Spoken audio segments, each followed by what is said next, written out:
வேலூர் மாவட்டத்தில் பெய்த கனமழை காரணமாக பாலாற்றில் தண்ணீர் பெருக்கெடுத்து ஓடுகிறது.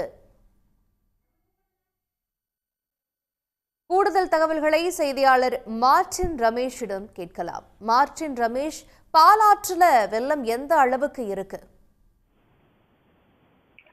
பெஞ்சமின் புயல் மழை காரணமாக வேலூர் மாவட்டத்தில் கடந்த 2-3 நாட்களாக இரவு பகல் பாராமல் தொடர்ந்து பலத்த மழை பெய்து வருகிறது.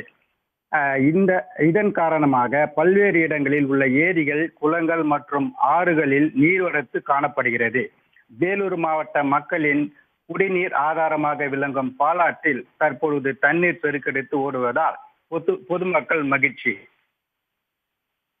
பல ஆண்டுகளுக்கு பிறகு வேலூர் மாவட்டத்தில் வெள்ளம் வந்துள்ளது. மேலும் பாலாற்றில் நீர்வரத்து தொடர்ந்து வந்து கொண்டிருப்பதால் குடிநீருக்கும் விவசாயிகளுக்கும் தற்பொழுது பஞ்சமில்லை. வேலூர் மாவட்டத்தில் உள்ள 233 நீர்நிலைகளில் தண்ணீர் வந்து கொண்டுள்ளது. அதில் குறிப்பாக 10க்கும் மேற்பட்ட ஏரிகள் 100% நிரம்பி உள்ளன. கடந்த 24 மணி நேரத்தில் ஒடுக்குத்தூர் பகுதியில் அதிகமான மழை பதிவாகியுள்ளது. குறிப்பாக அணைக்கட்டு, வேலூர், பள்ளிகொண்டா, குடியாத்தம், காட்பாடி உள்ளிட்ட பல்வேறு பகுதிகளில் உள்ள நீர்நிலைகளுக்கு அதிக அளவில் தண்ணீர் வந்து உள்ளது. வேலூர் மாவட்ட நிர்வாகம் சார்பில் நீர்நிலைகளின் அருகில் செல்லவோ, அங்கு நின்று புகைப்படம் எடுக்கவோ, மேலும் விபரீத செயல்களில் ஈடுபடவோ வேண்டாம் என மாவட்ட நிர்வாகம் அறிவுறுத்தப்பட்டுள்ளது. விவரங்களுக்கு நன்றி மார்டின்.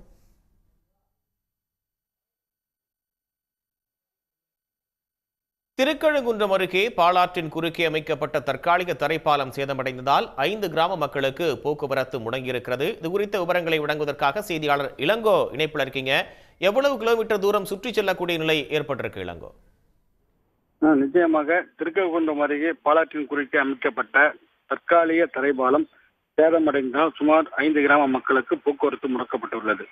செங்கல்பட்டு மாவட்டம் திருக்கழுங்குன்றம் அடுத்த எறும்பூரில் இருந்து இரும்புலிச்சேரி செல்லும் பாலாற்று மேம்பாலம் கடந்த 2015 பெய்த மழையில் 1 கிலோமீட்டர் தூரத்துக்கு அடித்து செல்லப்பட்டது.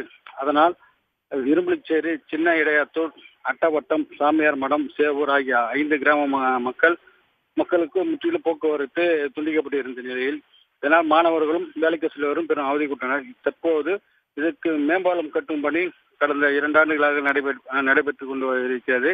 இந்த பணி ஆமையோகத்தில் நடைபெறுவதாக சொல்கின்றனர்.